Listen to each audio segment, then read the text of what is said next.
Hey everybody, Jason Sherman here. In today's episode of Zero to CEO, I talked to the founder of the world's only global motorcycle expedition club for entrepreneurial men, Erik Hatterscheidt. Welcome to the show. Thanks, Jason. Thanks for having me on. No problem. And we're going to talk about why high performers crave danger and how adventure creates elite leaders. These are great because, being an entrepreneur is dangerous all in itself because it's such a, high stress, high pressure kind of not job, but lifestyle, right? Because, being an entrepreneur, you have to take risks on a daily basis. So I do want to ask you maybe like the psychology behind craving risk and like reclaiming your edge in that case. Like this goes with entrepreneurship, but also with what you're doing, right? So tell me a little bit about that whole craving risk situation. Yeah. So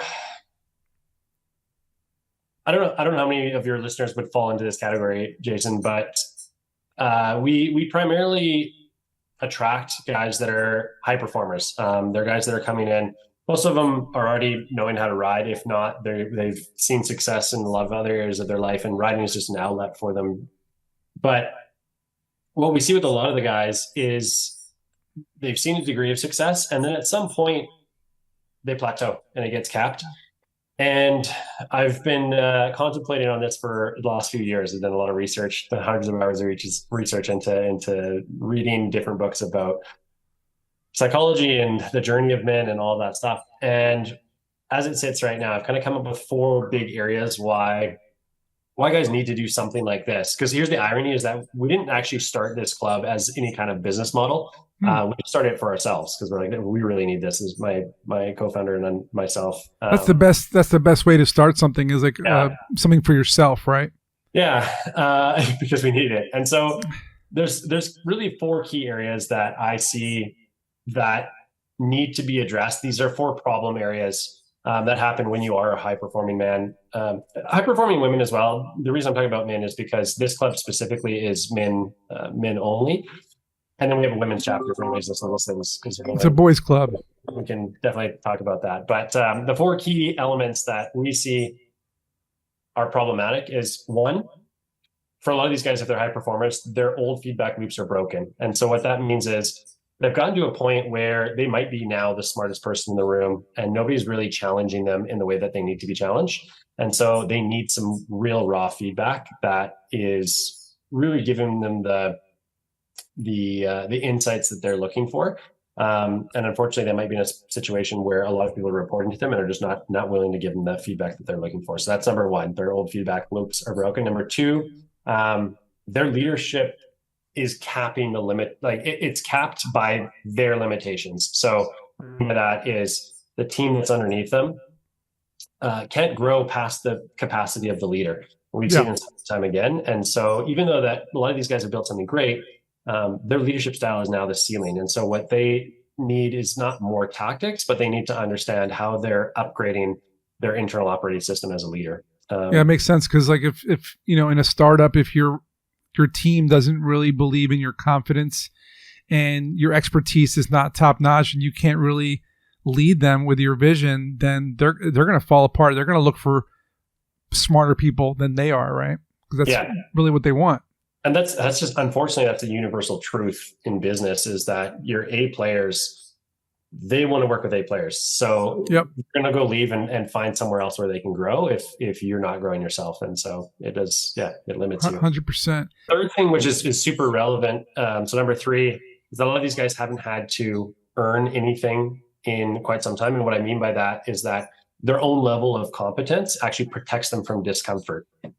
So this goes back to like us talking about their edge. And this is actually one of the biggest ones is that high performing individuals, because they have a certain level of comfortability that they've built into their lives, they're actually hurting themselves because growth only happens when discomfort reappears. And I actually want to bring that back into your fear question. But what that means is you need to put yourself in discomfort. You need to actually put yourself into a spot where you're testing yourself if you want to grow. And then that number 4 point is just that a lot of these guys just feel that they feel the call to become something more, not just more money, and not just more efficient, not just better systems, but really a real depth and clarity and wisdom that they're looking and striving for. And so those are 4 key areas that we're looking at. One of the things I want to ask you, because this is business owners or people in general, why are most of them cowards? Like, why are they scared? Right? Like fear is a bit like, I always ask people, they say, I have this great idea for this business or this great idea for this thing. I mean, why don't you do it? Oh, well, I'm afraid to like leave my job, or I'm afraid that it's going to fail, or I'm afraid. It's all I ever hear is they're afraid. So why is it like that? Fear is fear of the unknown. And that's a huge thing. I mean, really, when you look at our club, that's what we're tackling. So right. One thing that we're doing, for context for the listeners, we're taking these motorcycle expeditions into completely unknown territory. And our rule is we can never go to the same place twice. So for us, it has to be unknown to everyone. Wow. I mean, that right there that's definitely, a fear, killer. And it's also risky because you have no idea where you're going. So yeah, you're tackling some pretty big issues here. Yeah. And I think, if I want to go a little bit deeper around like why are so many people afraid to move forward, I think in a huge part, it's because they're going it alone. And so that's another thing that we want to address on the club side is like, it's really, really hard to go it alone when you don't have anybody that's backing you and supporting you.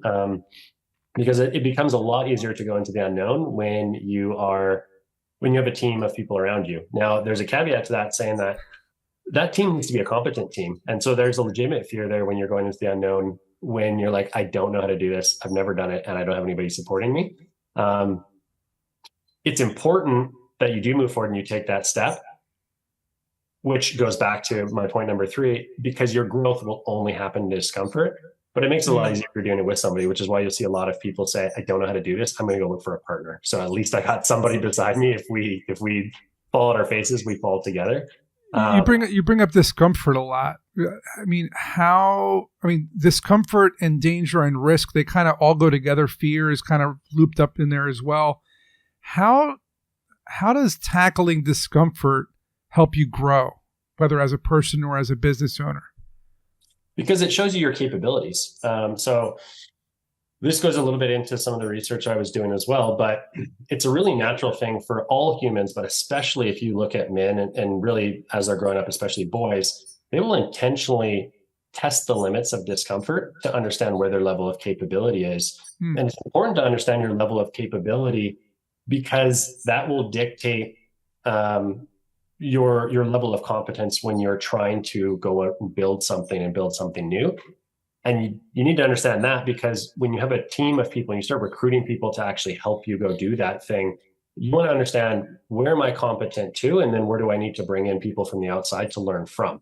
I mean, this is Startup 101. Put together a team of co-founders and team members who complement your skills. You may be an expert in business and you bring in that technical person, you bring in that marketing person, you bring in that finance person, and together you become the Avengers, right? That's kind of the whole point behind it. I do want to ask you something interesting because I was recently watching Ewan McGregor traveling the world on a motorcycle. And it just reminded me of what we're talking about, how you guys go places with motorcycles.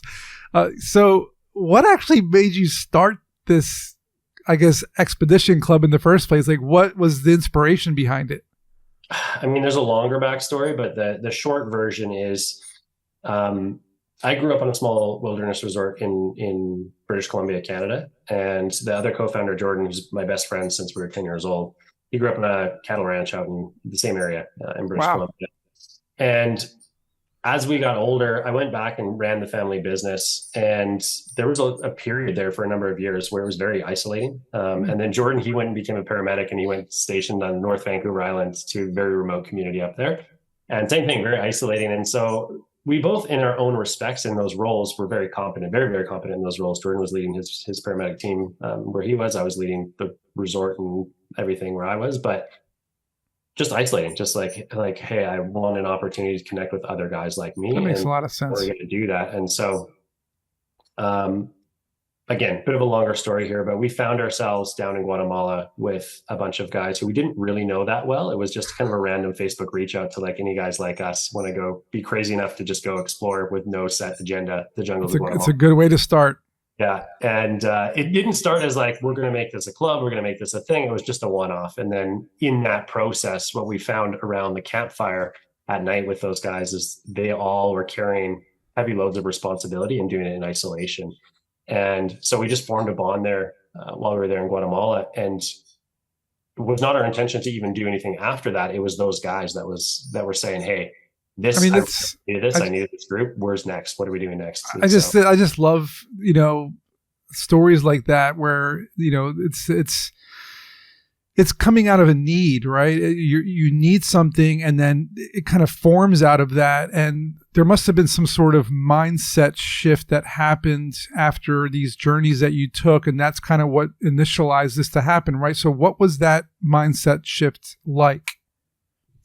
It really goes back to what I was saying earlier, is that a lot of guys are often it's running businesses, or at the very least, they have a high level of responsibility in the job they have, definitely with the families they have.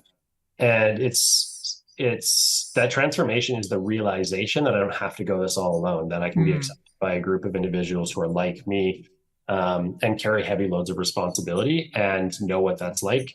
And we can share those loads together. So in this club, even beyond the expeditions, like every week we're getting together and we're meeting with each other because we're super close now. So it's a community. You're forming a community, and you're letting people know that, whether you're an entrepreneur, business owner, or a human being, you don't have to go through life alone. You can get with people around you that are like-minded or have similar scenarios. That makes a lot of sense.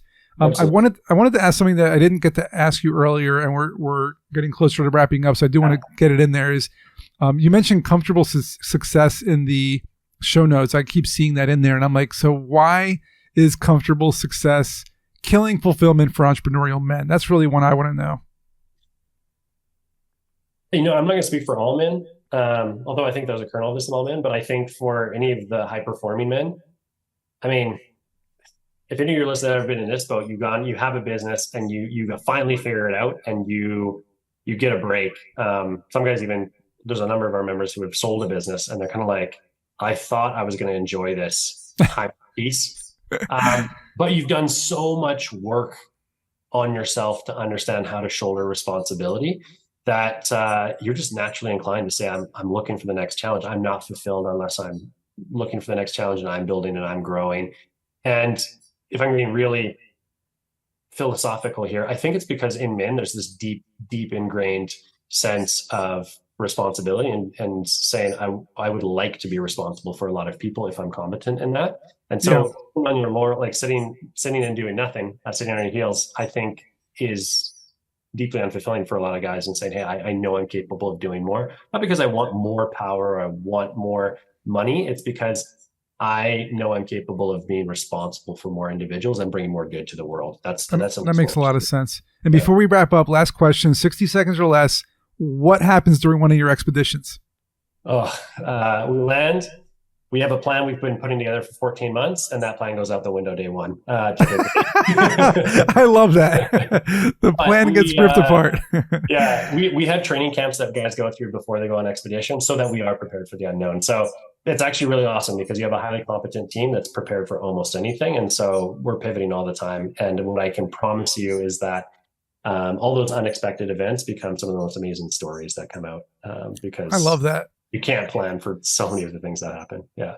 That's so awesome. I love that. So if somebody wanted to potentially join your club, what's the best way to do that? I would say the best way. So here's what I might do for your listeners, Jason, if they're interested. Sure. This is not something I've ever given out before, but I'm ready to type.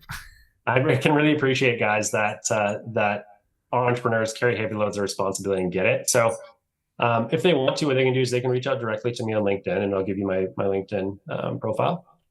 And if they're interested, this is a new thing that we're doing. We're hosting what we're calling a crucible expedition in Guatemala. And we only take a team of 10, and we do that once or twice a year. We're looking at doing that now.